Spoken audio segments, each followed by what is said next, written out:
The little coochie snorcher that could. Memory. December 1965, 5 years old. My mama tells me in a scary, loud, threatening kind of voice to stop scratching my coochie snorcher. I become terrified that I've scratched it off down there and do not want to touch myself again, not even in the bath. I'm afraid of the water getting in and filling me up where I might explode. I imagine a stopper, a bathtub plug up there to prevent things from getting in, entering me. I wear three parts of happy-hearted cotton underwears underneath my snapped-up pajamas. I want to touch myself sometimes, but I don't. Memory, 7 years old, Edgar Montan. He's 10 years old, gets angry at me, and punches me with all of his might between my legs. Feels like he breaks my entire self. I limp. I can't pee. My mama asks me, "What's wrong with your coochie snorcher?" I tell her what Edgar did to me, and she yells at me again, saying to never let anybody touch me down there again. I try to explain to Mama, he didn't touch it. He punched it. Memory, 9 years old. I'm playing on the bed, bouncing up and down, come down on the edge of the bed and impale my coochie snorcher right on the bedpost. I make this high-pitched scream straight from my coochie snorcher's mouth. They take me to the hospital and stitch me up down there where it's torn apart. Memory, 10 years old. I'm at my father's house, and they're having a party upstairs. Everybody's drinking, and I'm downstairs playing all alone, trying on my white cotton bra, my white cotton underwear that my father's girlfriend bought me. Suddenly, my father's best friend, this big man named Alfred, comes up behind me and pulls down my underwears and sticks his big, hard penis into my coochie snorcher. I scream, I kick, I fight. I try to get him off of me, but it's too late. He's already in. My father's there then, and I hear this big noise. Boom! There's blood all over Alfred, all over me. I know for sure that my coochie snorcher has fallen off. Alfred is paralyzed for life. And my mother, she never lets me see my father again for 7 whole years.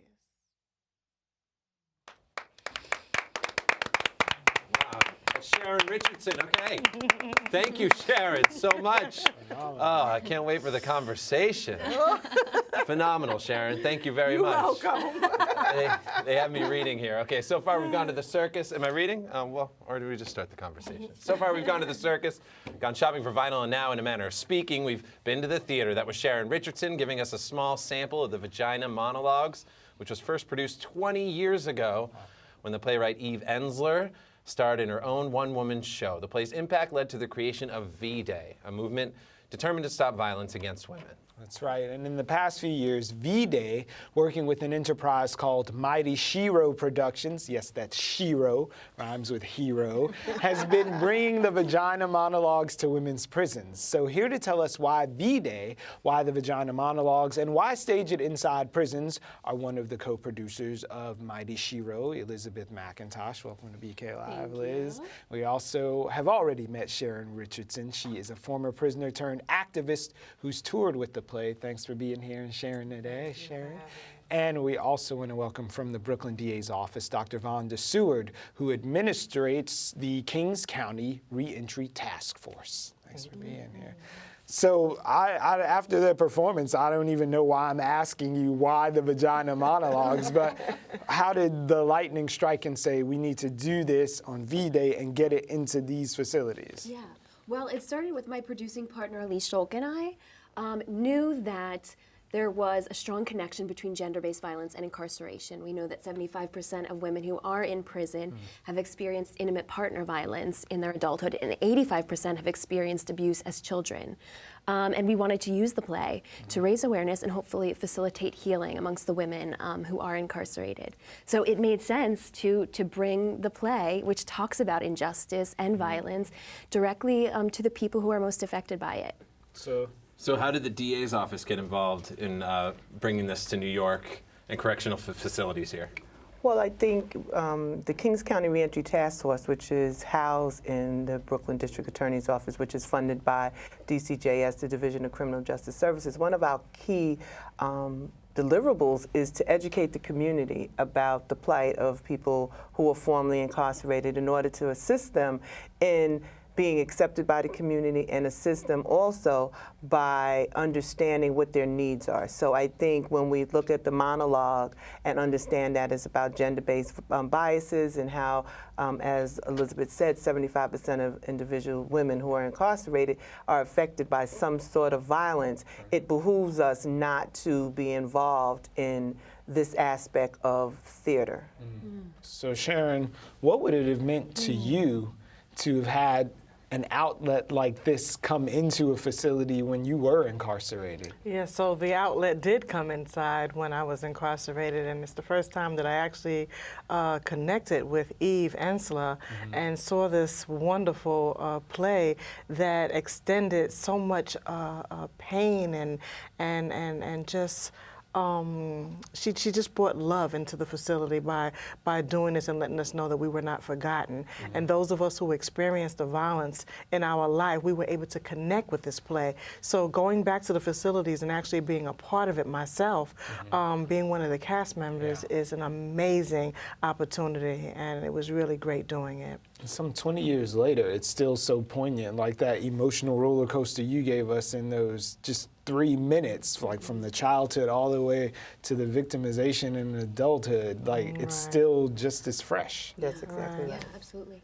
Yeah, what impact do you hope to make on the audience when you perform these monologues? Right. So one of the impacts first is that the women are embracing the fact that a formerly incarcerated individual is part of the cast. So it was 2 of us, myself and another young lady, and so that's what they're seeing first. Like, wow, you know, what a great opportunity. Who would have ever thought that one of us could actually go home and become part of a play like this? And care enough to come back. Exactly. And then the second thing is to actually see us utilizing these monologues in such a way, going to deep, dark places and talking about the vagina in a way that some women would never, ever do. So it kind of gives voice to those that can't speak for themselves, and the energy and the dynamics in the room is just amazing. And so, yeah, we embrace that. Thank you for helping us embrace vagina here today and breaking our vagina barrier. So this is like a mission of V-Day. So tell us about V-Day and the larger enterprise. Right, so V-Day is a global organization founded by Eve Ensler to end violence against women and girls. Communities and colleges all across the world have produced the play in order to raise funds for a local organization that's working to end gender-based violence. So it's a great way to mobilize grassroots organizing and activists and really get them giving back to their community. And then in recent years, they started a new campaign called 1 Billion Rising, which calls for women and the men who love them to rise for injustice through performances and activist organizing all over the world. And the 1 in 3 comes from the UN statistic that 1 in 3 women on this planet will experience violence or abuse at some point in their lifetime. What can you tell us about the tour and the Steps to End Family Violence, all those other fundraisers? Or? Well, actually, so we had 2 beneficiaries for our benefit. We did a 1-week tour, started at Taconic Correctional Facility, the Fortune Society. On Wednesday, we did a benefit off-Broadway at Cherry Lane Theater. On Thursday, we went to Edgecombe Residential and Treatment Facility, and then on Friday we went to Queensboro, which were both men's facilities.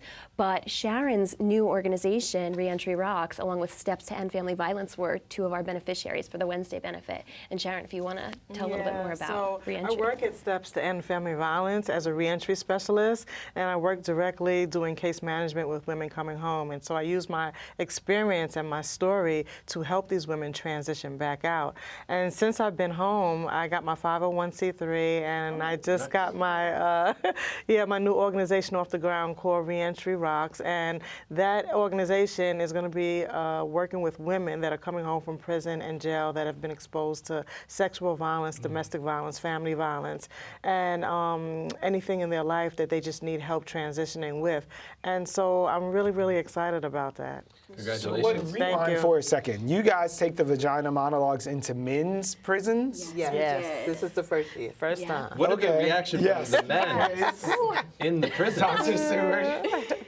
Well, contrary to belief, I think they came down or signed up to come thinking they was going to see vaginas.